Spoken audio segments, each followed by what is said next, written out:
दोस्तों, अमेरिकी राष्ट्रपति ट्रंप ने ईरान पर हमला तो कर दिया, लेकिन क्या इस हमले की असली कीमत अब उन्हीं के दोस्त इजराइल को चुकानी पड़ेगी? क्या इजराइल चारों तरफ से एक बड़ी मुसीबत में फंस गया है, जिससे निकलने के रास्ते एक एक करके अब बंद हो रहे हैं? अब ये बात मैं इसलिए कह रहा हूं क्योंकि अमेरिकी हमले के चंद घंटे बाद ईरान ने सबसे बड़ी स्ट्राइक, सबसे बड़ी मिसाइल स्ट्राइक आज इजराइल पर की। इजराइल के एयरपोर्ट, बंदरगाह, वहां के सैनिक ठिकाने, वहां के व्यापारिक प्रतिष्ठान समेत तकरीबन 100 से ज्यादा।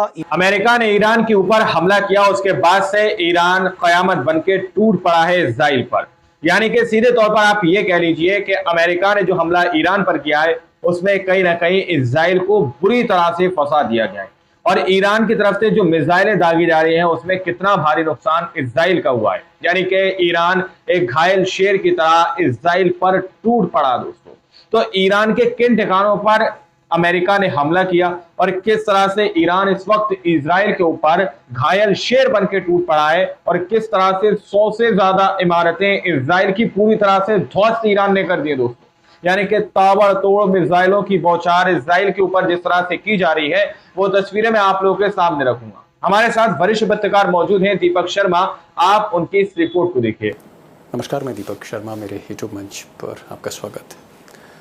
दोस्तों, अमेरिकी राष्ट्रपति ट्रंप ने ईरान पर हमला तो कर दिया, लेकिन क्या इस हमले की असली कीमत अब उन्हीं के दोस्त इजराइल को चुकानी पड़ेगी? क्या इजराइल को चुकानी पड़ेगी? असली कीमत और बड़ी कीमत में फंस गया है, जिससे निकलने के रास्ते एक एक करके अब बंद हो रहे हैं। अब ये बात मैं इसलिए कह रहा हूं क्योंकि अमेरिकी हमले के चंद घंटे बाद ईरान ने सबसे बड़ी स्ट्राइक, सबसे बड़ी मिसाइल स्ट्राइक आज इजराइल पर की। इजराइल के एयरपोर्ट, बंदरगाह, वहां के सैनिक ठिकाने, वहां के व्यापारिक प्रतिष्ठान समेत तकरीबन 100 से ज्यादा इमारतें इस मिसाइल अटैक में ढेर हुई हैं। और आप कह सकते हैं कि ये पिछले 10-11 दिनों का सबसे बड़ा हमला था। उधर आज शाम ईरान की शूरा काउंसिल ने अमेरिका को, खासकर मिस्टर ट्रंप बिजनेसमैन को सबक सिखाने के लिए जो गल्फ ऑफ ओमान है, जो स्ट्रेट ऑफ हॉर्मुज़ है, वो जो समंदर का रास्ता है, उसको रोकने का फैसला लिया है। और अगर ये स्ट्रेट ऑफ हॉर्मुज़ यानी ओमान और ईरान के बीच में जो समंदर का रास्ता है, इसको अगर रोक दिया जाएगा तो दुनिया की, जी हाँ, दुनिया की 33% LNG यानी नेचुरल गैस और तकरीबन 25% तेल की सप्लाई रुक जाएगी। और अगर ये 25% तेल पूरी दुनिया का और 33% क्या मुश्किलें सामने आ सकती है अगर इसकी सप्लाई रुक जाएगी तो मिस्टर ट्रंप के डॉलर का क्या होगा, कल्पना कीजिए।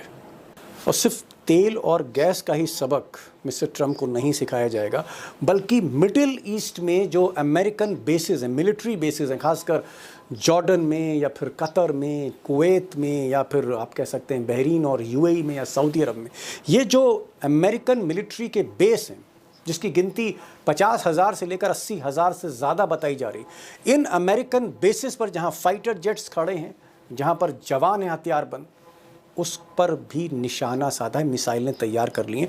और ईरान की डिफेंस का ये कहना है कि ये जो अमेरिकन बेस हैं, इसके कोऑर्डिनेट्स यानी इसके GPS लोकेशन हमारे कंप्यूटर में है।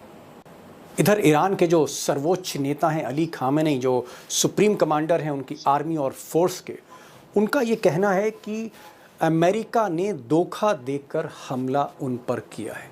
एक तरफ धोखा देकर ट्रंप फ्रांस, ब्रिटेन अचानक से हमला किया है, बातचीत कर रहे थे, भरोसा दिलाकर हमला किया है अमेरिका ने जेनेवा में। और दूसरी तरफ B-2 बॉम्बर्स, अमेरिका के जो B-2 बॉम्बर्स हैं, उनकी जो एयरफोर्स है वो उनके न्यूक्लियर साइट्स पर बमबाजी कर रही थी। यानी एक तरह का ये छल है। और इसी बीच आज इस्तांबुल, टर्की के इस्तांबुल में ईरान के फॉरेन मिनिस्टर, विदेश मंत्री अब्बास अगारची ने एक बड़ा बयान दिया है। उन्होंने कहा है कि अमेरिका ने नाजायज हमला किया है और अब ईरान इसका बदला लेकर रहेगा। सुनिए जरा अगारची साहब को सुनिए। This is not the case right now. My country has been under attack, under aggression, and we have to respond based on our legitimate right of self-defense.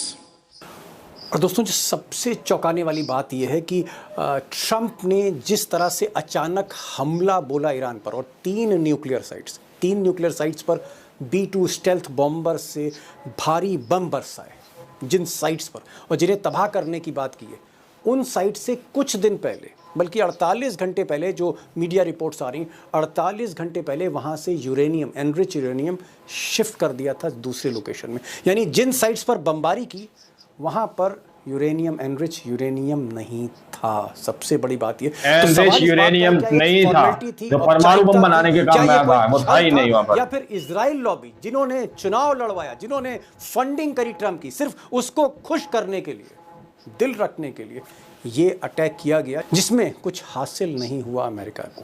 तो क्या ट्रंप का ये छल था? ये छल ना सिर्फ ईरान के साथ था, बल्कि कहीं ना कहीं इजराइल के साथ था, क्योंकि इजराइल को, मैंने पहले भी कहा, अब कीमत चुकानी पड़ेगी इस युद्ध की, जिस तरह से ताबड़तोड़ पलटवार ईरान ने किया है आज इजराइल में। अब दोस्तों, इस पूरे घटनाक्रम में जो 2 इंपॉर्टेंट सवाल उभर कर सामने आते हैं, वो ये है कि क्या डोनाल्ड ट्रंप का ये जो दांव था अटैक करना ईरान पर, क्या ये दांव उल्टा पड़ता जा रहा है और इस दांव में फंसता जा रहा है इजराइल? और जो दूसरा सवाल, इजराइल फंसता जा रहा है बुरी तरीके से, तेज करेगा, जिस तरह से ताबड़तोड़ हमले किए जा रहे हैं। क्या ईरान अब अमेरिकन बेसिस पर भी हमला करेगा? और अगर ये हमला होता है तो अमेरिका रिटेलिएट करेगा, अमेरिका दूसरी स्ट्राइक करेगा, और अगर अमेरिका दूसरी स्ट्राइक करता है तो क्या फिर रूस और चाइना, इनकी पोजीशन क्या होगी? वैसे पुतिन से और अगार्ची, जो विदेश मंत्री हैं, इनकी बातचीत सोमवार से शुरू हो रही है। देखना यह है कि क्या ये जो युद्ध है, ये महायुद्ध की तरफ बढ़ रहा है, और अगर ऐसा होता है, वर्ल्ड वॉर 3 की तरफ, अमेरिका और उसके मित्र देश और ईरान और रूस और चीन, क्या ये भी मैदान में उतरेंगे? बड़ा सवाल है। और इसलिए आज मैंने फिर से एक बार काज़मी साहब को बुलाया है। काज़मी साहब एक ऐसे पत्रकार हैं जो पिछले 30-35 वर्षों से ईरान पर नज़र रखते हैं। तकरीबन 30-35 बार वो खुद ईरान गए हैं, वहाँ की मिलिट्री लीडरशिप से बात करिए, वहाँ के न्यूक्लियर साइंटिस्ट से बात करिए, वहाँ के पत्रकारों को जानते हैं। और यही नहीं, चाहे वो गज़ा हो या सऊदी अरब हो या ओमान हो या कतर हो, पूरा जो मिडिल ईस्ट, इजराइल को चुकानी पड़ेगी असली कीमत और बड़ी कीमत, वर्षों से कवर कर रहे हैं। मुझे लगता है कि उनको सुनना चाहिए, आपको इस तस्वीर का दूसरा रूप भी पता चलेगा। काज़मी साहब को, काज़मी साहब, मेरा जो सवाल है वो ये है कि ट्रंप साहब ने ये जो कार्रवाई की है, बम गिराए हैं ईरान के न्यूक्लियर साइट्स पर, बहुत दिन से वो आप कह सकते हैं टारगेट किए थे इसको, उन्होंने चाल तो अपनी चल दी, लेकिन जिस तरह से ईरान ने रिटेलिएट किया है, इजराइल में जो हम तबाही का मंजर आज सुबह से देख रहे हैं, और ये भी खबरें आ रही हैं कि जो अमेरिका के बेसिस से ज्यादा इमारतें में हो, कुवैत में हो, बहरीन में हो, यूनाइटेड अरब एमिरेट्स में हो, दुबई, अबू धाबी में हो, उन सब पर अब ईरान टारगेट करने जा रहा है और इस जंग को लंबी खींचना चाहता है। क्या ऐसा तो नहीं है कि ट्रंप का ये दांव कहीं उल्टा ना पड़ जाए, लेने के देने ना पड़ जाए? साहब, यकीनी तौर पर ये सारा दांव उल्टा पड़ता हुआ नजर आ रहा है। ऐसा लग रहा है कि ट्रंप खुद इजराइल को फंसाते जा रहे हैं, इजराइल के खिलाफ इजराइल को खुद फंसाते जा रहे हैं। ऐसा लग रहा है इनके कदम से, ये ऐसा लगता है कि पहले नहीं सोचते, जैसे ही होता है नतीजा बिल्कुल उल्टा आता है। मैं इसलिए कह रहा हूं कि आज ही सोचिए ईरान ने 2 नए क्या मुश्किलें सामने आ सकती हैं इस जंग के शुरू होने पर, और उसके बाद खैबर शिकन नाम की मिसाइल, और वो बहुत ही तबाही मचाए हुए है इजराइल के अंदर। और बेन गुरियन एयरपोर्ट, अभी तक बाहर मार रहे थे वो, सिर्फ सिंबॉलिकल, लेकिन अब एयरपोर्ट के अंदर भी पहुंच गए। टारगेट्स न्यूक्लियर रिसर्च सेंटर और बहुत बड़ी अहम इंस्टीट्यूशंस उन्होंने टारगेट किए हैं। तो बिल्कुल ऐसा लग रहा है कि खुद इजराइल को इन्होंने फंसा दिया। लगता इन्हें ये है, जब कदम बढ़ाते हैं, कि शायद सामने वाले सारे बेवकूफ हैं, इनके पास इतनी भी इंटेलिजेंस नहीं थी कि वहां से एनरिच यूरेनियम हटा दिया गया है। ये इतने बड़े ये मैं आपसे सवाल करने ही जा रहा था काज़मी साहब, क्योंकि जो रिपोर्ट्स आ रही हैं, मैं कई रिपोर्ट्स देख रहा था, खलीज टाइम्स हो, गल्फ न्यूज़ हो, या ईरान के अखबार हो, या फिर वो मिडिल ईस्ट के बाकी कंट्रीज के अखबार हों, कुछ अरेबिक में थे जिनको आप ट्रांसलेट करके पढ़ सकते हैं। उन अखबारों में ये जानकारी थी कि 2 दिन पहले, बल्कि मैं कहूँ 48 घंटे से 24 घंटे पहले, जो अचानक से हमला किया है, वहां से यूरेनियम भरोसा दिलाकर हमला किया है अमेरिका ने। ईरान ने शिफ्ट कर दिया था जो रेडियो एक्टिव हो सकता। तो जब यूरेनियम वहां से हटा लिया गया, जो मटेरियल है वहां से शिफ्ट कर दिया, ट्रांसफर कर दिया, तो फिर इस हमले का मतलब क्या है? अगर आप मेरे गोला बारूद पर आप अगर हमला कर रहे हो और मैं गोला बारूद वहां से शिफ्ट कर दूं, तो सिर्फ वेयरहाउस पर हमला करके क्या मिलेगा? ये मुझे समझ नहीं आ रहा है। ये देखिए, इनके पास इंटेलिजेंस की कमी, हालांकि आपने देखा कि पिछले कुछ दिनों में ईरान के अंदर बहुत से मोसाद के एजेंट पकड़े गए हैं, बहुत सी जगहों पर छापे मारे जा रहे हैं, काफी लोग पकड़े गए हैं। अब ऐसा लगता है कि उनकी ह्यूमन जो स्पाइंग है वो बहुत ही कमजोर है, और तकरीबन इसी तरह की हालत यमन में है। वहां भी उनके पास ह्यूमन स्पाइंग के लिए कोई खुफिया काम करने वाले लोग नहीं है। तो ये एक ऐसा नया सिलसिला शुरू हुआ है कि अब तक इजराइल लेजिटिमेट टारगेट बना था। जब इजराइल ने हमला किया, अब अमेरिका भी लेजिटिमेट टारगेट बन गया। अब ईरान के मीडिया में ये बात खुल करके कही जा रही है, बाकायदा नक्शे दिखाए जा रहे हैं।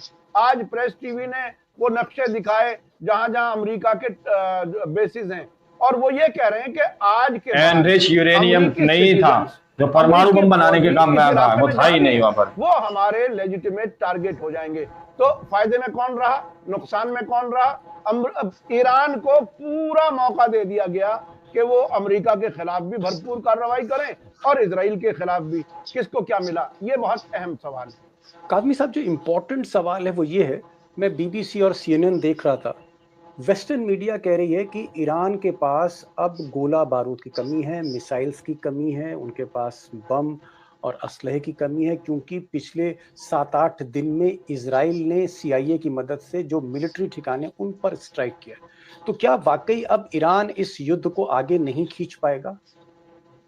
देखिए, अगर BBC और CNN देखेंगे तो कभी सही खबर इजराइल फंसता जा रहा है बुरी तरीके से, ये भी कह रहे हैं जिस तरह से ताबड़तोड़ हमले किए जा रहे हैं, और ये भी कह रहे हैं कि मरियम रजवी जो है कह रही है कि आयतुल्लाह खामेनेई को इस्तीफा दे देना चाहिए।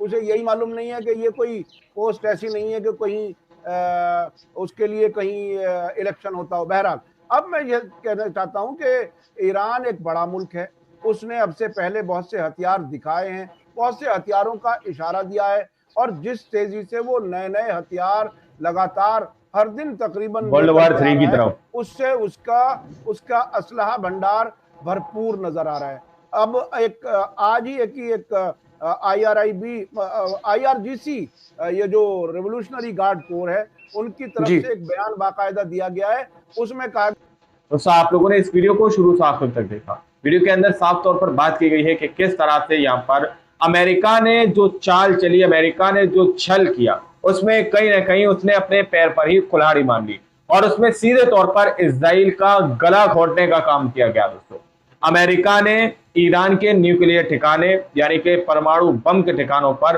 अटैक करने की कोशिश की, हमला किया। दोस्तों, उसके बाद से ईरान घायल शेर की तरह बौखला उठा और उसने इजराइल के ऊपर आंखें बंद करके जो हमला किया है, दावा किया जा रहा है कि उसमें तकरीबन 100 इमारतों से ज्यादा उसमें नेस्त नाबूद हो गई। दोस्तों, ये अटैक, ये पलटवार ईरान ने इजराइल के ऊपर किया है, और ये पलटवार अमेरिका ने जो ईरान के ऊपर अटैक किया था उसकी जवाबदेही माना जा रहा है। दोस्तों, अब देखना ये वाकई में बहुत ज्यादा एक अचंभित रहेगा, क्या ईरान अमेरिका के ऊपर, जिस तरह से इस वीडियो के अंदर बातें बताई गई हैं, तो उनकी मिलिट्री बेस की सारी लोकेशन ईरान ने अपने हैंड ओवर कर ली है।